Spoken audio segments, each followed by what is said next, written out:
જો હાથ ઓકે આપણે તમારા દુઃખમાં ભાગ લેવા આવ્યા છે. આ કે જે કાંઈ ઘટના બની છે એ બહુ દુઃખદાયક છે, પીડાદાયક છે અને જે પરિવાર સાથે બન્યું હોય એ પરિવારને જ ખબર હોય કે કેટલું દુઃખ એના પર આવી પડ્યું છે. બરાબર. હવે હમણાં જ્યારે આ વાત કરતા હતા ત્યારે લગભગ તો બધું કીધું, પણ એ જગ્યાએ જ્યાં મરણ થઈ ગયું છે ત્યાં વિશેષ આપણે ભાષણબાજી કરાવી નહીં ના કહેવાય. બરાબર. હવે જે મ્યુનિસિપાલિટી એક્ટ છે એનો 63(2) કલમ છે. આ તો સમજવા માટે હવે 63(2) કલમમાં અનુસૂચિત જાતિ, જનજાતિ અને ઓબીસી વિસ્તાર માટે આ અમદાવાદ મ્યુનિસિપલ કોર્પોરેશન છે એવી 8 મહાનગરપાલિકાઓ છે. એની જે રેવન્યુ આવક હોય ને એના 10% અલગ એના આ વિસ્તાર માટે એસસી, એસટી, ઓબીસી માટે હોય છે. 10%. એટલે આ વર્ષનું આપણું બજેટ 1500 કરોડ રૂપિયા છે. કેટલું? 1500 કરોડ. જેવી રીતે કોઈ કહેતું હતું કે તમારા મકાનો બંગલા બની જાય, મનીષભાઈ વાત કરી જાય. બરાબર. એ રાજ્ય સરકારને કેન્દ્ર સરકારની વાત છે. એવી જ અહીંયા અમદાવાદ મ્યુનિસિપલ કોર્પોરેશનની છે એને એસસી સિટી જ કહી શકાય. એવું 1500 કરોડ ફક્ત આપણે અનુસૂચિત જાતિ, જનજાતિ, ઓબીસી માટે અમદાવાદ સિટીમાં છે. પણ તમને મને ખબર નથી કે આ પૈસા ક્યાં વપરાય છે. ગામમાં હોય, આખા ગામમાં રસ્તો થાય, જેવો તમે વાસમાં કરો એટલે રસ્તો બંધ. આખા ગામમાં લાઇટ હોય, તમે વાસમાં કરો એટલે લાઇટ બંધ.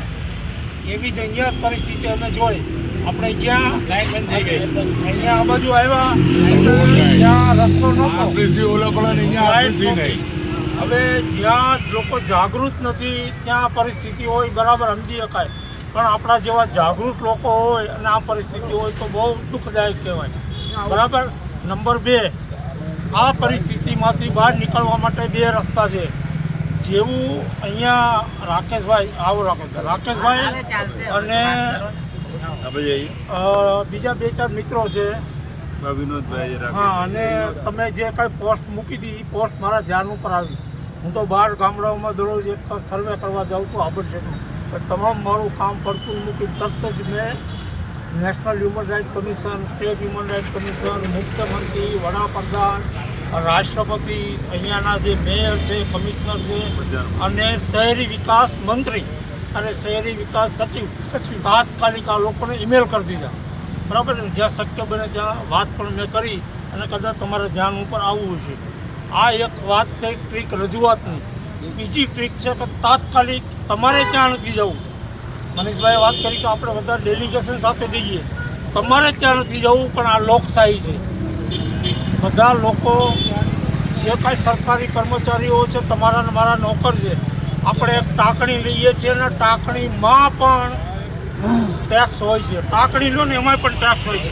અને એ ટેક્સના પૈસા સરકારમાં જમા થાય છે અને એ સરકારના પૈસા જે છે તમારા મારા ટેક્સના પૈસાથી સરકાર તમારા માટે મૂળભૂત, મારા માટે મૂળભૂત અને પાયાની સગવડો ઊભી કરે છે અને એની જવાબદારી છે. બરાબર. નથી કરતી કોઈ કટાડામાં ખડો એને આપણે કરી શકાય. એની બેજવાબદારી ગણાય. તો એના માટે જો આપણે એને કરવું હોય તો ત્યાં ના જવું હોય તો અહીંયા 1000-1500 માણસો ભેગા થઈ અને અહીંયા રસ્તા બ્લોક કરી દઈએ.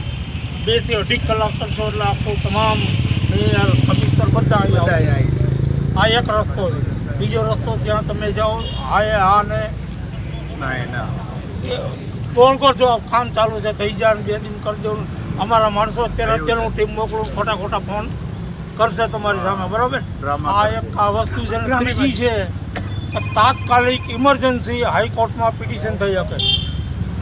બંધારણની અંદર આર્ટિકલ 21 છે